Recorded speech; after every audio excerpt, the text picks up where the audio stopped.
Some emojis coming. If y'all watch that, your blood pressure's probably high like mine. I don't know about anybody else. I don't know how you could have watched it without your blood pressure going through the roof, because that's basically what happened to me.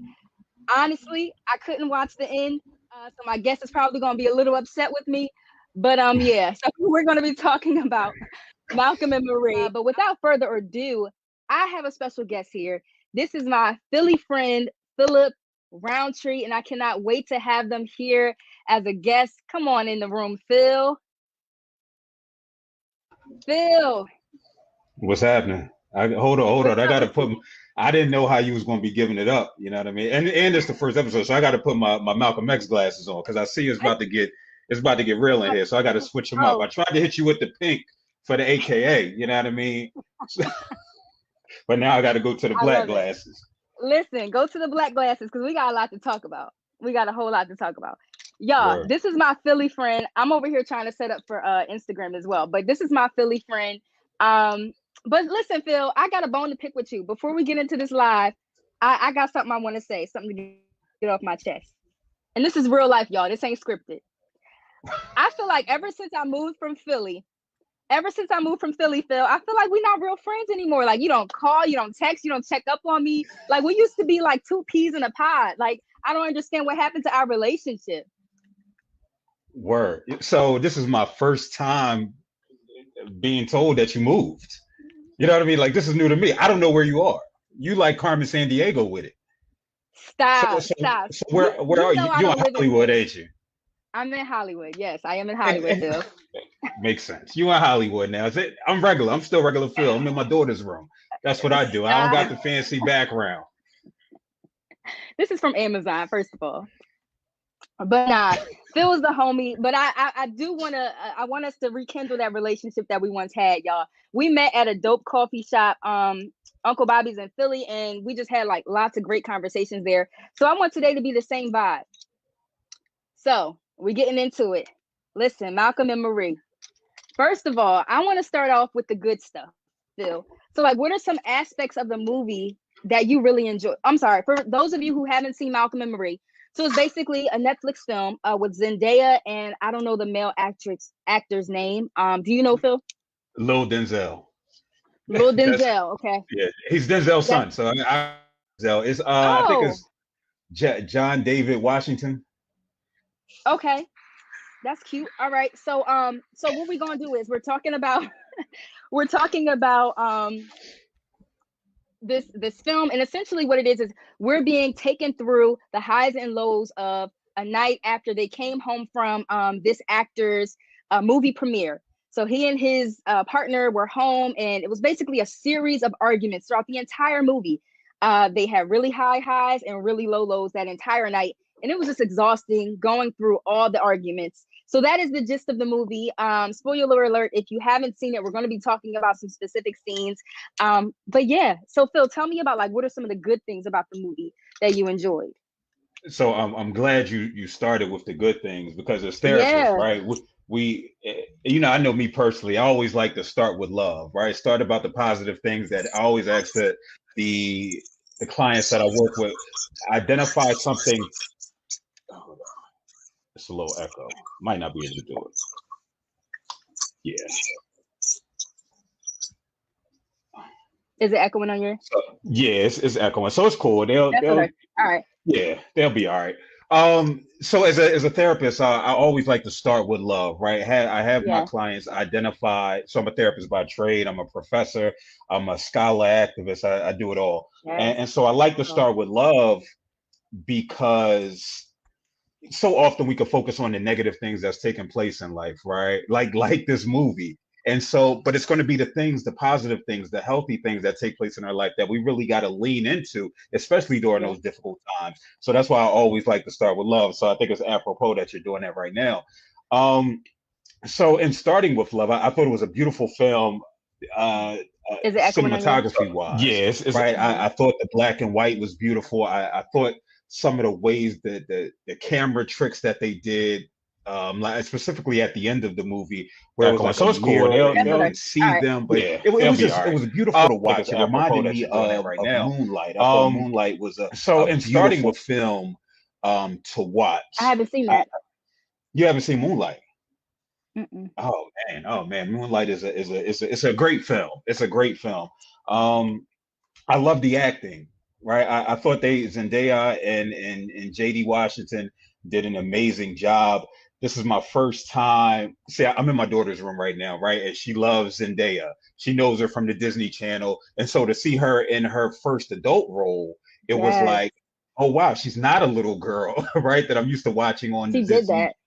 or Disney Channel. It's the same thing with JD Washington. He sounded like his dad a lot, especially during his monologues, but he killed it, right? So I think those are two of the, and I actually like the film, and we'll get into that.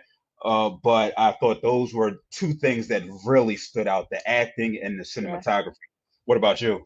Yeah, same here. And so I love the fact that you love that we're starting on the good notes, because that's a great perspective to have beyond this movie, but in life in general. When we are seeing something that doesn't appease us, or something that is deemed as negative, it's good to lean into those good parts about it.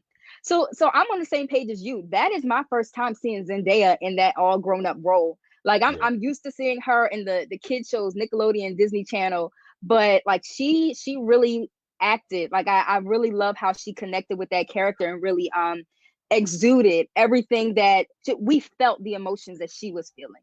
And I love that about her acting. It makes sense that that's Denzel Washington's son. I did not know that, but the Oh, way word. that I did not know that. But his monologues and the mannerisms, like everything about, like they both did such an amazing job embodying the characteristics of their characters, so that the people at home watching can feel it. Like it was more than just watching it. I felt like I was in a room with them, which is part of the reason why I was so exhausted. But I felt like I was literally there with them.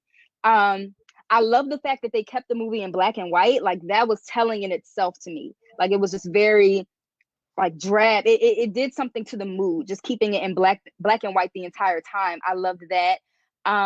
The music selection, the things that they listened to throughout the movie. I'm an oldies lover, so I love old school music. And what else? I think those are the main aspects of the movie that I enjoyed. Those are the main Word. aspects. So I think we're on the same page there. Okay, so we're going to dig deep into it. Go And ahead. one more thing that I love. Go I ahead. love the writing. I love the writing because I think the writing, it was definitely vitriolic in nature, right? It was very difficult to process. Yeah. However, I thought that it was brilliantly written, and I know that was some of the pushback from people, like it was just too wordy. And I'm like, well, there are people who really have conversations like this, right? Where Exactly. who have that capacity to speak in the prose that they spoke. Uh, in the movie. So I thought the Yeah. writing was amazing. It had so much depth to Mm-hmm. A lot of depth, and we're going to jump right into it. So Phil, I called you while I was watching the movie, and I told you, listen, while I was watching this movie last night, I fell asleep and I had a dream about my ex. Like that's how toxic this movie. it. I don't know if I'm Word. telling too much, but that's just how toxic this movie was. It brought me back to old arguments that I used to have when I was in a like an unhealthy type of situation. But let's get into it. So for you, Phil, like what were some of the, I guess, emotionally exhausting parts that you experienced while watching this movie? Yeah, I definitely think it evokes some emotion. I think that's what the point of the movie was, to bring up these Yeah. feels. They wanted you to ride this wave with the characters, but I don't necessarily think it was an emotional roller coaster as some people might think it to be, because I don't think there was super high highs or super low lows. I think it was, Okay. it was pretty much unhealthy Oh well. throughout the entire film. It definitely brought up feelings about my last relationship. I told you briefly on the phone where I have a podcast. Like I said, I do a lot of stuff, and my ex would always say, "Why you keep talking about me on the podcast?" I'm like, "Listen, you came into my crib and you took all my left-sided sneakers, right? And so you took my podcast equipment, like you did all this unhealthy stuff, and I tolerated it, right? We would just Yeah. argue. It was to make up the breakups, like the D'Angelo Method Man song, makeups the Yes. breakups, and it was just so unhealthy. And until the point that you're normalizing that type of behavior in a relationship. Yes. And it's not until you get out and you do some work on yourself. Like I ended up in therapy for the third time, where I really learned a lot about myself. But it was a Yeah. byproduct of that unhealthy 2-3 year relationship. Yeah. And Phil, I love the fact that you brought up the fact that they were, well, first of all, stealing all the left shoes. That's so clever. It's toxic, but that's clever. Why is that clever? There's nothing clever about that. I don't see. I mean, I wouldn't think of that. I wouldn't say, let me just take all the shoes. I wouldn't say, no, let me just take the left one. So he can still have a shoe, just not the left one. Word. I don't know. It's stick together. I guess black women stick together. That's the code, huh? Sis was thinking outside the box, but I mean, it was toxic. I'm gonna give you that. And so even in this movie, like how you just kind of parallel that situation, there were times where they normalized that dysfunction, right? So normalizing just arguing with people, so with their significant other, so casually while eating macaroni and cheese, like it was normal to them, right? And so I think when we're in relationships, like as people, and again, y'all share this live, I think that we have to get to a place to where we can think about things and see things objectively. Otherwise, it's easy to slide down that slippery slope of seeing things as, oh, that's just normal. Oh, he curses at me every now and then. That's normal. Oh, she steals my left shoes. That's normal, right? Yeah. So we have to really start just doing the inner work in ourselves, like you suggested. I think that's really great. Yeah. Yeah. I think with, and I wrote down all these notes, right, about the movie and different things that took place. And it was, we definitely talked about poor communication, right? It was poor communication throughout the film. And I think that was one of the overarching themes, like how poorly they communicate with one another. One thing that stuck out was he was just like, "Why are you angry? Talk to me," several times, right? She was just ignoring him. It's a commercial. It might be a Snickers commercial now, where they have the black woman. He comes in and he asks her what's wrong, and she just says nothing. And she's looking outside, and he just turns around and walks away. And it's just like, this is unhealthy, right? This is unhealthy, and the fact that it's being made to be comedic is problematic, in that essence. But I think it highlighted the lack of communication that they had, healthy communication, because they were communicating all right, but it was just unhealthy. And so that was one of the things that stuck out to me. Yeah, I think you're referring, I think it was an Old Spice commercial or something. I remember seeing, I know what you're talking about though. And even thinking about like that tendency to just shut down, that's a defense mechanism. And this, like you're a therapist, not, oftentimes we might have certain emotions, and for so many reasons people might avoid, or stonewalling is what we call it. So they stonewall to the point where you might have somebody who's asking like, what's wrong? Talk to me, explain to me what's happening to you. And you retreat into your little shell. You don't want to really communicate what's happening. And what does that do in the long run? That's just going to perpetuate the issue. You're going to remain in that same cycle. And you're maintaining that behavior. You're not disrupting that pattern in any way. So we have to really get to a point where, we, number one, feel comfortable with expressing our emotions. Number two, have a relationship healthy enough to where we feel like we can be vulnerable with our partner and not feel invalidated. Because that's what I think was happening with sis, Marie. I felt like she was stonewalling at the beginning of the movie so much because she knew Brother Malcolm was going to reject it. He was going to invalidate her. And he did so many times throughout the movie. See, and I think this is where we veer off, right? This is where we veer off. Come on, I'm ready. So for context, right? He directed a film, and they were coming back from a screening of the film. It had all the film critics. They came back, and you can tell from her body language that she was out of it, right? Yeah. He went and made a drink. He feels amazing, right? He feels amazing. This took place, and the fact of the matter is, she felt invalidated because he didn't thank her. When he was doing his acceptance speech, he thanked everybody and his mama and the little cat that he picked up on the way home, but he didn't thank her. And so she didn't communicate that to him, right? Like she said, she stonewalled him. She cut him off emotionally.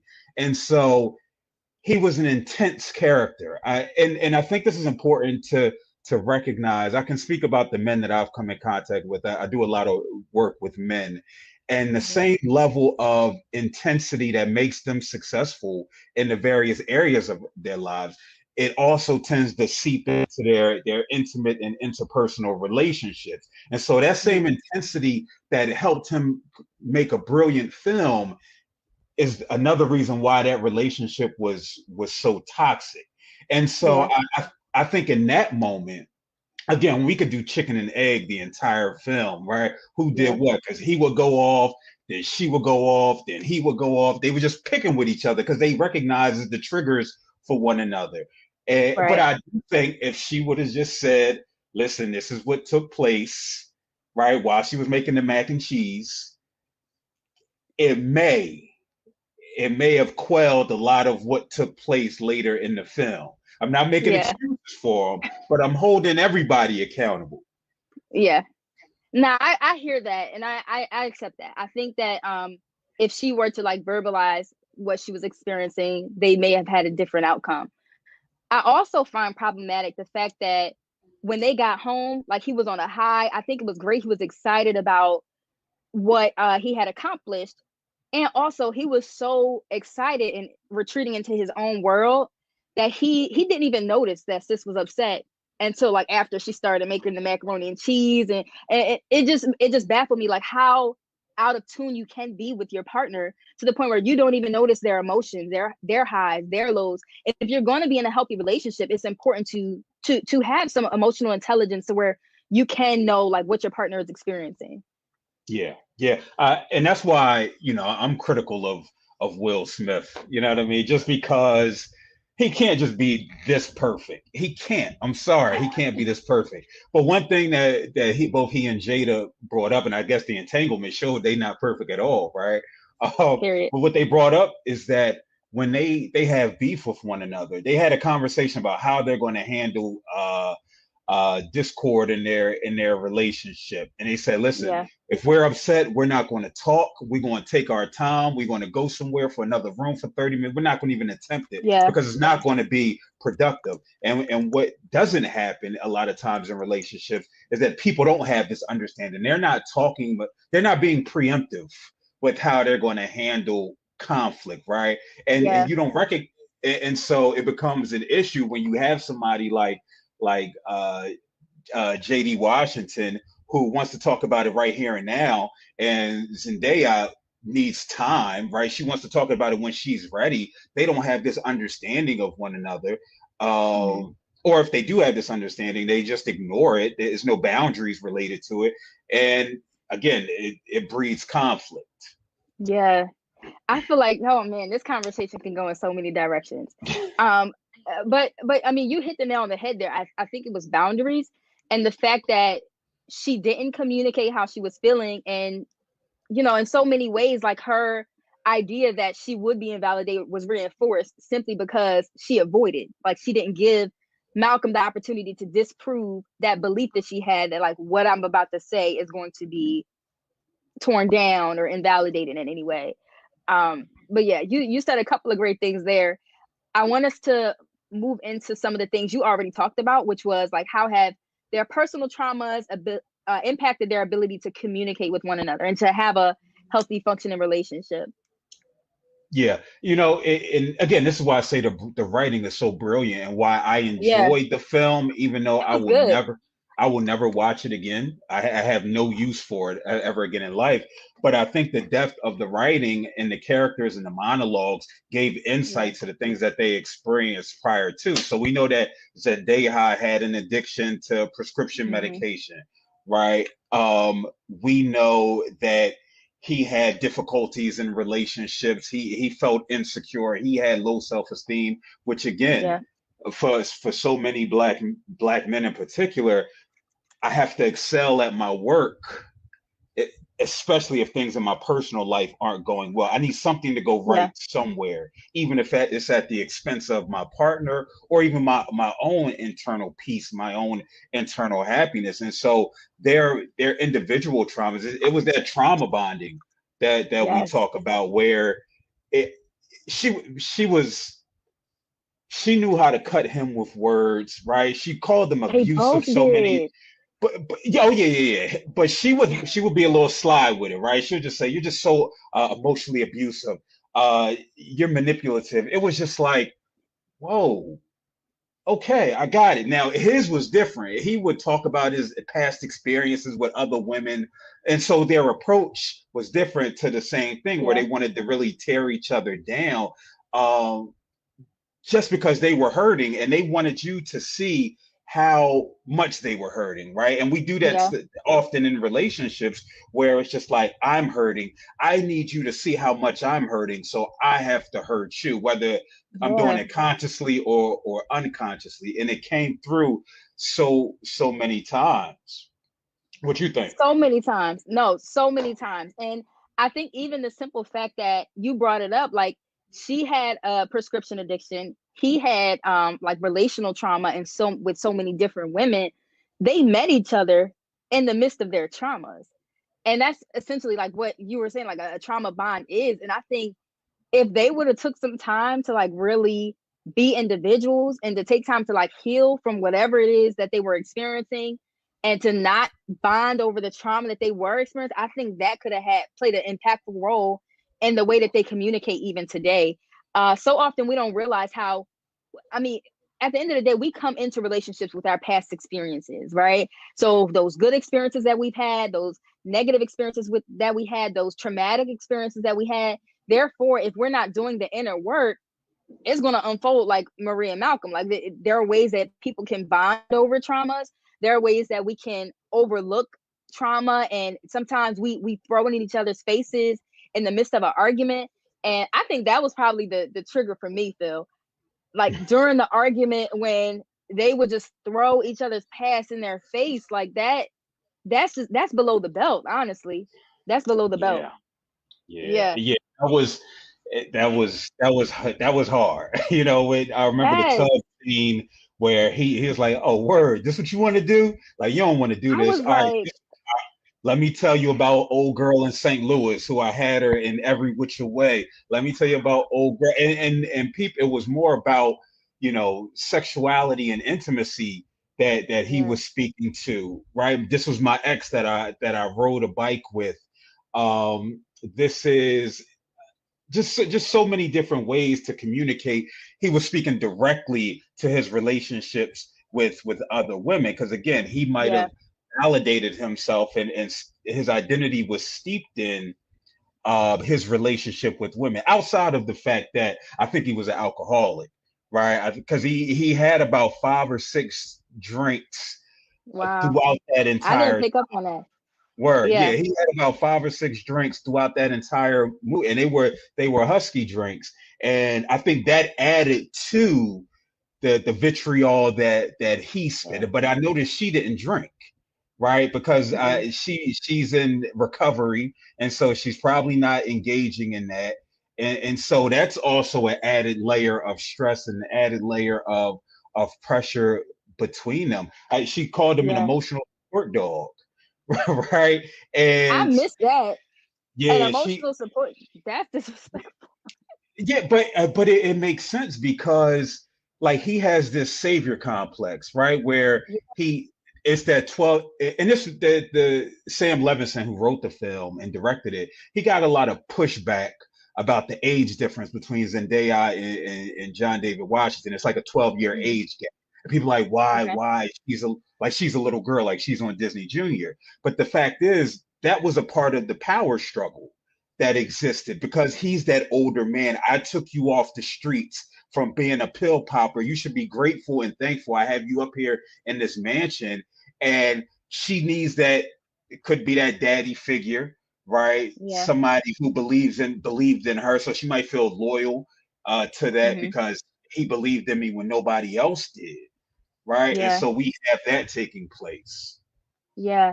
Yeah. I like how you brought out that I mean, that was certainly a power dynamic. And I know we got some questions in the comments. So we're talking about Malcolm and Marie, y'all, and it's such an amazing movie to discuss. But that power dynamic is real, Phil. Like not even just in romantic relationships, but sometimes in platonic relationships, we don't realize how people can utilize that power dynamic in order to manipulate. And that's what was unfolded during the movie, like that, like you said, the savior complex, and like, you owe me because I saved you. I took you off the streets. Therefore, you should be grateful in itself just for simply being here. And you said something there. I wrote it down because I didn't want to forget to go back to it. You were talking about like black male accomplishments and how that can play a role in the way he showed up in his relationship. So can you expound a little bit more on that? Yeah. So, I mean, we know the term toxic masculinity has been thrown around. You know, it's become real cliche. I'm not a Yeah. believer. I'm not a believer in that term. I think what we're talking about, what makes a healthy or unhealthy individual, right? And so, but one of the tenets of toxic masculinity is this preoccupation with money, with status. Think about Right. it. I'm in a helping profession. I'm working on a doctorate in social work, right? So I'm in a Yeah. profession that's dominated by women, white women in particular. Typically, we don't go into this profession, or if we do, it's later in life when we're having this you're like this come to Jesus moment, right? Where we're figuring out who we are outside of what the world says that we are. But in school, we Yeah. see, we see men in business, we see men as lawyers, doctors, all of these quote unquote masculine professions, and so Yeah. that impacts how we show up, because again, we put our energy here because that's what society says that we do, right? However, and I noticed that in the men's group that I run, brothers in their 30s and 40s, they like, yeah, I'm reevaluating all that, right? Because I'm Hmm. not happy. I'm not at peace. And so what can I bring love it me though. what can bring me peace? Yeah. I need to commune with other brothers. I'm not this idea of competition versus over collaboration. I know for me, being a product of the hip hop generation, I see a lot of my peers in my age group, quote unquote, winning. As I suck my teeth for a second, like, and then I got to take a step back and say, Phil, listen, man, there's a billion people in this world, right? It's opportunities for Yeah. everybody. But being a product of hip hop, where it tells me that the next black man is my competition, instead of just Right. being my brother, somebody I can collaborate and go further with, that Yeah. impacts everything. That's so good, because I think that in itself, I think, is healing for a lot of people to listen to, because, granted, we're in the era where people are performative and they love black people right now. Like, hashtag, a lot of people said Black Lives Matter, a lot of people are allies. And so because of that, people are uplifting black people. But I think that black women and black men, we got a lot of skeletons to address in our closet when it comes to like that. Can y'all see me? Awesome. Okay. Something happened with my Wi-Fi. But when it comes to that competitive mindset and things of that nature, but yeah, I think that is amazing. And so, like, even thinking back on it, on Zendaya and Lil Denzel, I'm wondering, do you think that they were in competition with each other? Like, could they have had some sort of like competition with? I think that he was in competition with, so like I said, a scholar activist, right? He was in competition with white folk. That's who he was in competition with, white Okay. men. He was preoccupied about what these white critics were going to write, how they're going to portray them. He was thinking like, why are they going to write about race? Race isn't everything when it comes to the film. Now recognize that it was all steeped in addiction and black mental health when it comes to it. So Yeah. there's going to be a component to it, but he just wanted to be seen just as a director, not a black director or a black writer. Hmm. And so he was focused about what the white world and how they were going to accept him. She was Hmm. focused on validation that she needed from him that she wasn't getting, because she said it. And that's when she did the I don't know how far you got, she acted out the scene, right? She was like, listen, I saw that part. why didn't you choose me to be in the film? All right, sis, why Yeah. didn't you say, all right, speak up for yourself. That's number one. But okay, cool. Right. That's a conversation for another time. Or we could have it. But she acted out the scene and he was like, damn, you was good. And it speaks to him not seeing her. He Right. didn't see her. Yeah. He sees her as a project that he's working on.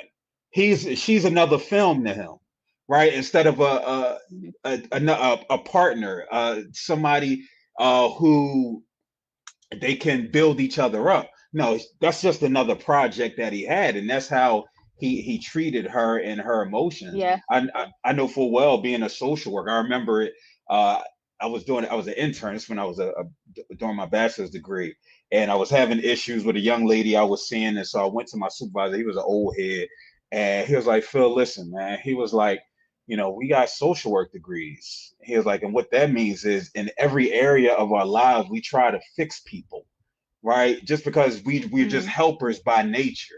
And so we find that in our intimate relationships where we're trying to fix people. And in reality, that's not our responsibility, right? People need to be whole prior to getting into the relationship. And so I think with that, he helped her, right? He was the savior, and he's just like, you should be thankful for me regardless, no matter what goes down. Yeah. And I feel like that's why he probably felt like he didn't need to thank her. He didn't need to verbalize it because of that project that he was. Listen, I always say, like, it is not your job to fix your partner, because at the end of the day, people need therapists. Like, people need the social workers. People need that to engage in that healing individually before they can healthily pursue whatever relationship it is that they're trying to pursue. And so many things can get in the way of that, but it's important to address. And so, Phil, I know that you said talking about open up your mouth and speak, and we can have that conversation now. I want to have it now, right? So when thinking about Zendaya, her role as Marie, y'all, keep sharing this live because like we're getting into some deep stuff. What should she have done differently when it comes to communicating her needs? Like, yeah, I'll let you answer that. So what I saw, how she communicated, right? She lost from the beginning, because when she was silent, when he was trying to inquire about what was taking place, which might have truly been sincere at that moment, once she shut him down, he closed up, and it was a wrap for her throughout the rest of the film until the very end. Right. And so I think it's important, again, to understand your partner. I know with men specifically, and there's research to back it up, for men to, you can't just, for a man to understand what's taking place, and for them to have empathy and for it to resonate, it can't be, oh, look at Johnny who just fell down the steps.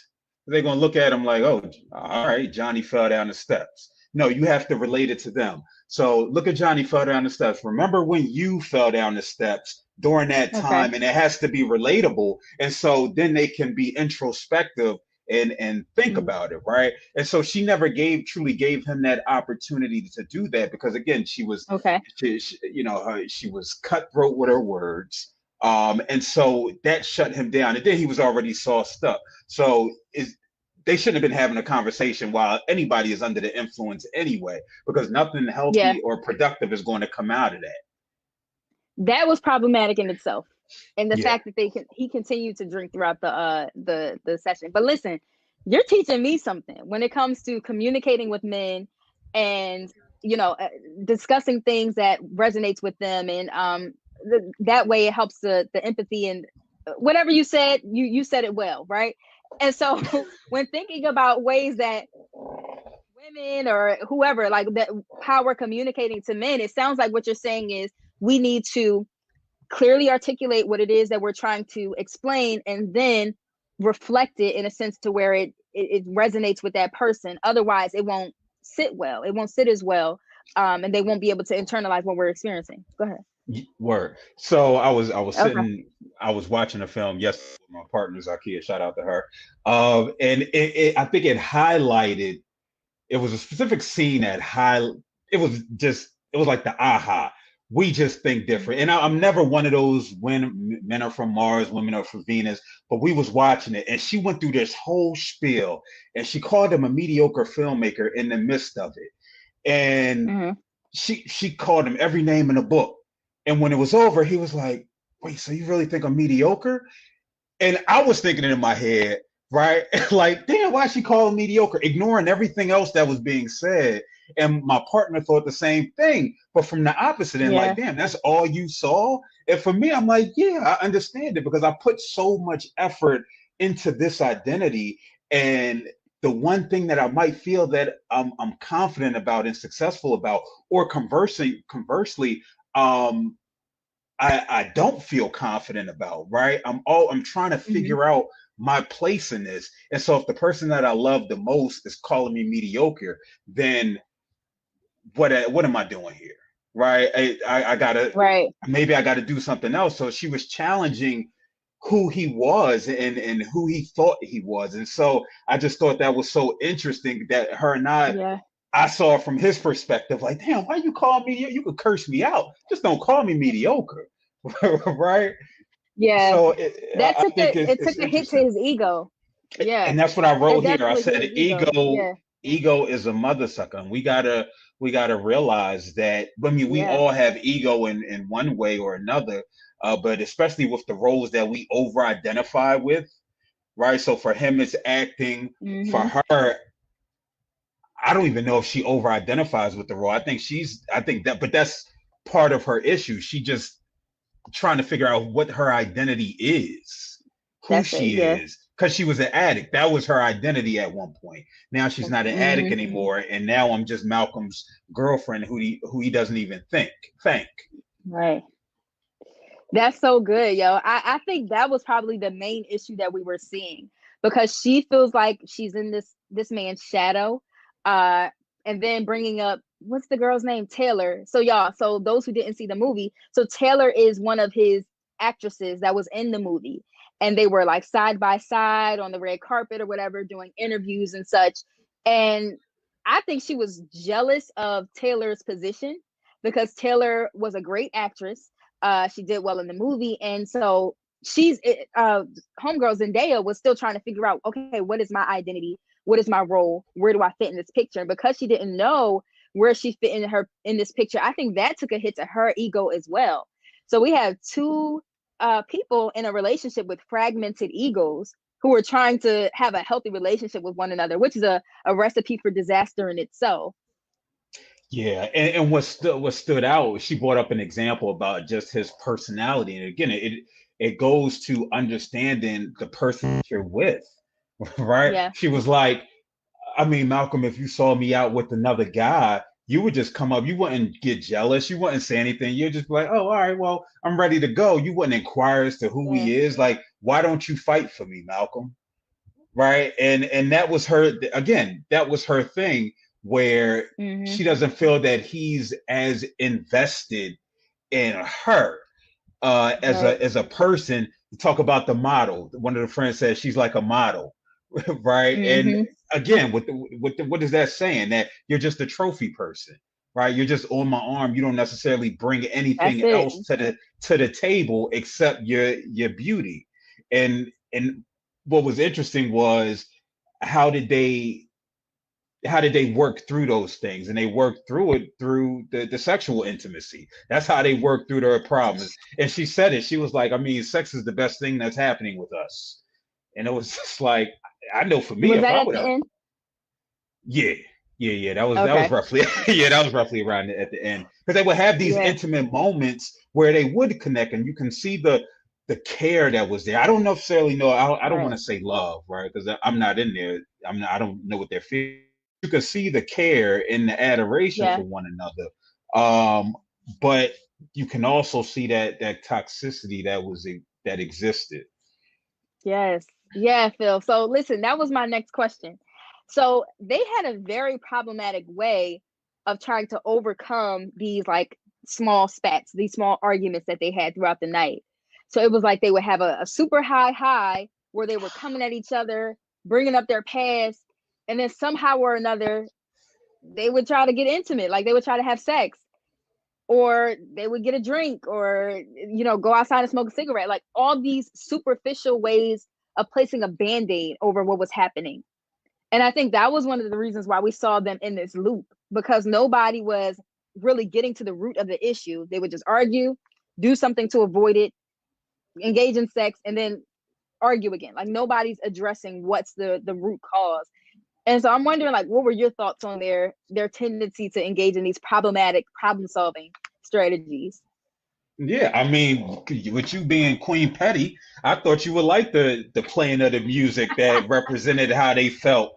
Instead of Wait, when did I communicating, become Queen Petty? when you validated old girls taking my left sneaker, my left Chuck, because that's when I was wearing only Chucks. You know what I mean? So I'm walking around here with flip flops on in the summertime, trying to get my sneaks back. So that's when you Listen, became okay, Queen y'all. Petty. Okay, y'all. And listen, viewers, in order to honor Phil and the left shoes that he lost, can y'all put some shoe emojis in the comments so that we can just give him back this left shoe that he lost so that we can make it right? That's funny. That's funny. You're gonna keep one up with me. I appreciate it though. That's why we get along. Right?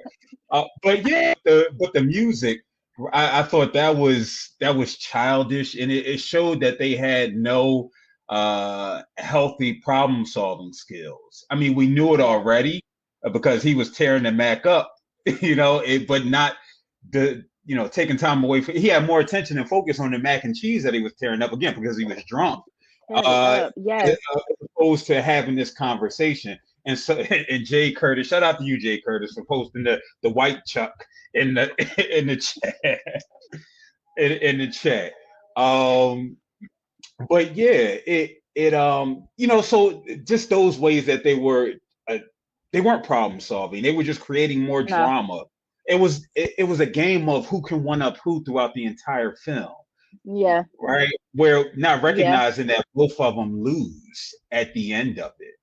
Right. I think one thing that stood out, and I'll definitely let you speak to that, was he was so insecure. I wonder what his relationship with his mom was, because whenever he would get up and she wasn't in close proximity, he'd be like, Marie, where you at? Where you at? He would go looking for her. He did that at the end too. Like he would go and where you at? Well, I went to the bathroom outside. Well, why you go to the bathroom outside? Why can't you go in here? Like he was so needy. And it was so unhealthy. But again, this problem solving piece was it was the worst. Yeah, that insecure attachment, right? So when you do, like you said, like it comes from caregivers. Like when we don't have a caregiver who's consistent in our lives, like that can show up in our relationships by us constantly fearing that we'll be abandoned. And like I think that's definitely what Brother Malcolm was experiencing. And even going back to the problem solving methods, right? So thinking about even the way Marie, like she disengaged by going outside, smoking a cigarette, taking baths, like all these things are great. But if you're going to do them, you need to communicate with your partner like, hey, I need a couple of minutes to disengage, but we're going to come back to this conversation after I calm down, right? So we don't bandage arguments with sex and intimacy. We don't bandage arguments by avoiding and stonewalling. It is important for us to take whatever break that we need from our partner, but we need to go back and address whatever is happening in that moment. Otherwise, we're going to see ourselves in the same Malcolm and Marie cycle where they were arguing every 5 to 10 minutes, y'all. It was exhausting for me to watch. But yeah, I know you had a different a different perspective. It wasn't as exhausting to you. No, it wasn't as exhausting. I think where I am now, especially I think me watching it with the therapist hat on, like it was purposeful me watching it. Like I told other people, I wasn't going to watch it. I had no desire to watch it. It wasn't one of those things where it wasn't like Judas and the Black Messiah where I'm like, all right, let me hop all in. It was just like I'm cool because I recognize what unfortunately so many of our black quote unquote love movies have been throughout history, right? There's always been a level of toxicity, a level of trauma that existed in them. I think this year was the first year where it was two films that even though trauma was present, it wasn't the overarching theme. And so that was The Photograph with Issa and Lakeith. And then you had Sylvie's Love, which definitely had some traumatic things in it, but it was still in the background and their love was in the forefront, right? And I think that's why I appreciate those films. And I wasn't going to watch this. I'm glad I gave myself the opportunity to let it breathe, because we know Yeah. what social media does. It's 1,001 think pieces that come out 5 minutes after the movie shows. I'm like, you didn't even give yourself an opportunity to sit with it, right? To sit and think Right. critically about it. And so I ignored those things. And when I watched it for myself, again, I was able to say, wow, this is not only real, I can appreciate them shooting it in the pandemic. I was able to see all Yeah. these other things that took place, but also the depth. Because I don't. Yes, we've had movies with that were highly traumatic, like Queen and Slim. I hated Queen and Slim. Like my heart And was. it's like, I wanted to walk out the theater, right? But the movies was like yeah. 1750 or something like that. You know what I mean? And I ain't got the five, like Martin said, Wait, what? I to don't be got the wasted. five. Yeah, I ain't got the five to be wasted. But wait, why did you But hate? Why did you hate Queen and Slim? because it was just it was the same tropes of putting black trauma to the forefront, where we were with the police Okay, at the time, not knowing that especially part. where we were going to go with the police, uh, this what this supposed black love looked like. It was Yeah. just whack, man. It was whack. And I'm critical of Lena Waithe anyway, and just Okay. she found the lane. I can't even blame Lena Waithe. Again, it goes back to Hollywood and our ability to produce our own films, and so we can Yeah. see every aspect. Like I think about Judas and the Black Messiah. If it wasn't for black folk, like literally putting up millions of dollars, that wasn't going to get Warner Brothers wasn't taking that on, for real, for real. Hmm. You know what I mean? So we have to be funding our own stuff. But I thought the writing allowed us so much into their history. It was like a biopsychosocial, for real, for real.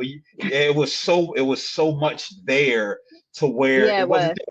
it wasn't the flimsy trauma that they all usually throw out. Nah, this was an intelligent people. You know what I mean? It was people who were Yes. real, and it happened in one night.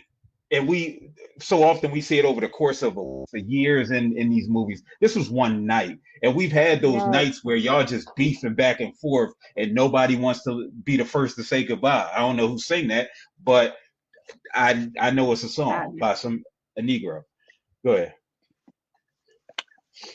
I can't stand you. Yeah, so I mean, it's no secret that Hollywood enjoys capitalizing off of black trauma, black death, black bodies, all those things. And I think when we have a film like Malcolm and Marie, honestly, I think I would put this in the same category as what's the Queen and Slim. Word. That's just me. Like I feel as though because of the I mean, granted, we weren't watching things related to the police. We didn't see anybody die, but like we're talking about relational trauma, and that's something that people in our community have been experiencing for centuries. Like we've had relational trauma and things of that nature. So I think that us watching it on TV playing out in real time, like I think that could have caused some sort of distress in a lot of people as well, even though it was a different type of trauma. Yeah. When I posted the flyer for this, I had a homegirl. She was posted like, "Can I watch it yet?"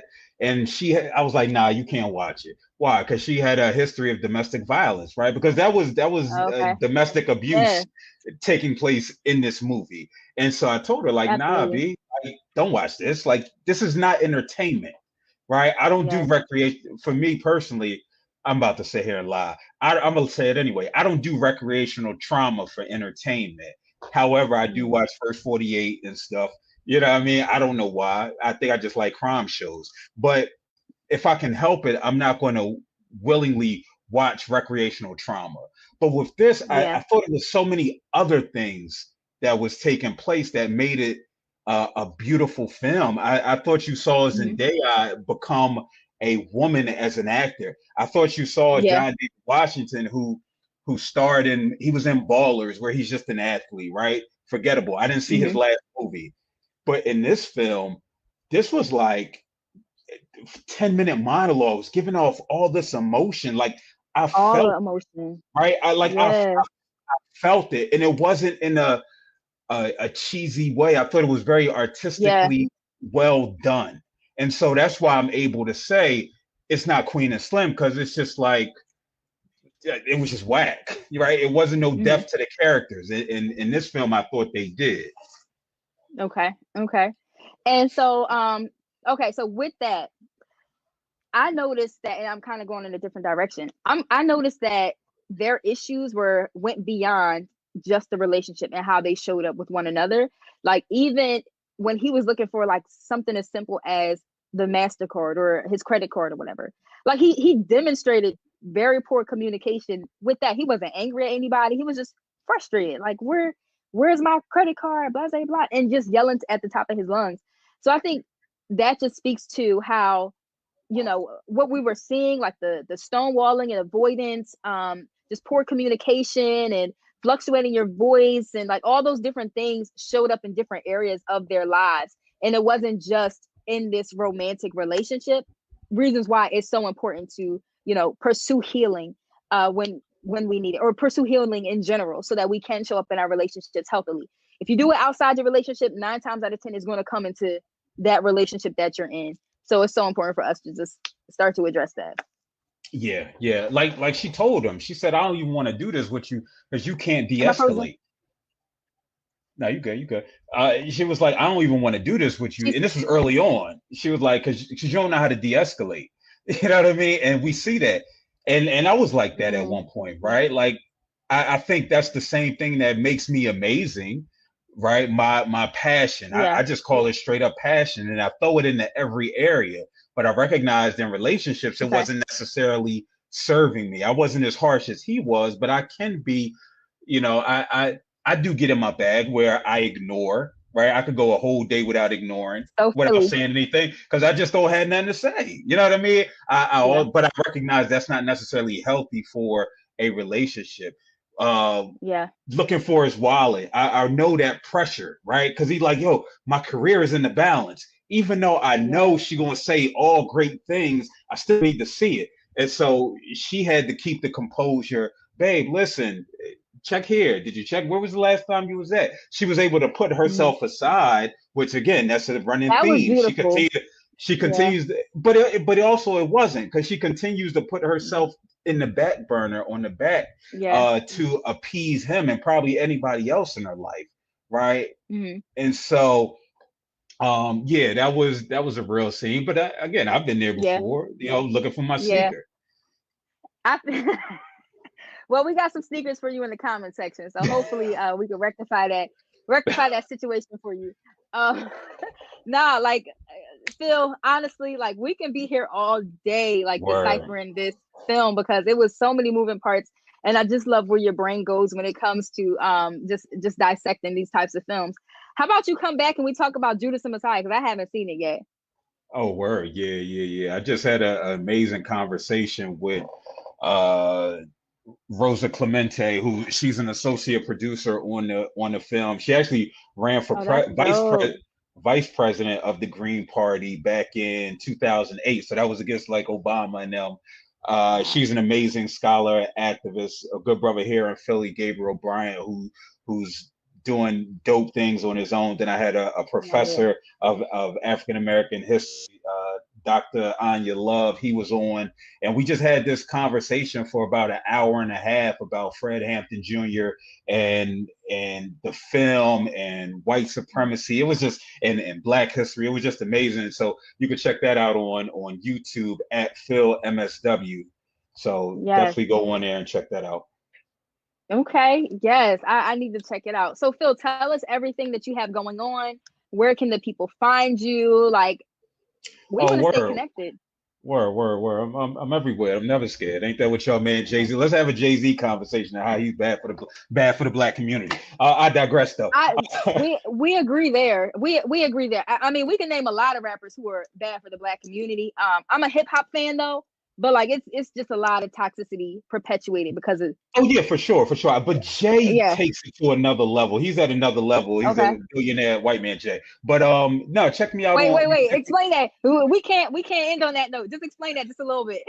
Give us a no, teaser. so AOC, the amazing house rep, she said you don't make $1 billion, you take $1 billion, right? And so where are Mm, you getting your $1 billion from? You're getting it off the backs of the people. People say you should forgive Jay for having sold coke and sold crack. No, he contributed to generational trauma for centuries to yes. come. right? And so if there are people out there who won't forgive him for it, I understand. And then we could just think about, the NFL thing. That's a conversation. When we talk about Black mental health, I know once he had his come to Jesus moment on 444, and he's talking about, nobody wins when the family feuds and all this introspective mindset that he now has. We got to remember he's 50 years old talking about this. So what about all the influence up until you becoming 50 and everybody that you encourage?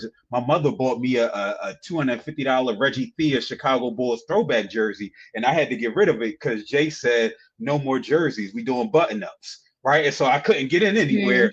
The jersey on. So we talk about his cultural influence in the positive ways, but we also have to recognize who he is, who the entire person is. And that's what we talk about, the idea of legacy. Legacy is who the entire person is. So who we laud when we talk about Kobe, that's not the Kobe Bryant that we laud for his basketball achievements and what have you. That's not the Kobe Bryant. Kobe Bryant is Colorado. Kobe Bryant is the one that doesn't have a relationship with his parents. God bless the dead for sure. Kobe Bryant is the Lakers. So it's all encompassing when we talk about what your legacy is. But yeah, that's the type of stuff I do. You can check me out on @Phil_Roundtree. You should be able to see it on your screen on Instagram. Also on YouTube. I have a show Monday through Wednesday at 7 p.m. Eastern. It's called Rhetorically Speaking. You get to hear me talk about pop culture. You can watch that interview with Rosa Clemente, interviews with dope writers like Kaise Layman, and other people. So that's on YouTube @Phil PHIL M as in Mary SW. And the show is called Rhetorically Speaking. Other than that, man, I'm just trying to survive out here, man. Oh my goodness. Listen, Phil, I'm trying to get like you. Like you just came here and dropped the entire mic. In my daughter's room. So it's real. In your daughter's room. She's Where so adorable. Listen, man, I appreciate you. I'm proud of you and all the work that you do. I remember when you were sitting there doing your dissertation in Uncle Bobby's, bro. And you just sit, I was falling asleep. right, and there on a daily basis, buying donuts and eating half and just sitting there. You know what I mean? So I'm proud of you and just all the work that you do and you'll continue to do for the people. I appreciate you, Phil. I really do. Listen, I'm not joking about you coming back. Like we gotta do this again, and you gotta call me more. You gotta text me more because I feel like you've been real shady. And I'm praying that you get those left shoes back. So beyond that, people, you are watching. You are watching The Checkup with Dr. Chanda. Make sure that you follow me on Instagram, Facebook. Let's connect. You can also follow my brand, Minds of the Culture, on Instagram. Shop Black Mental Health Apparel at www.mindsoftheculture.org. I have my lovely guest, Phil, and we are officially signing out, y'all. Come back next Friday at 3 o'clock.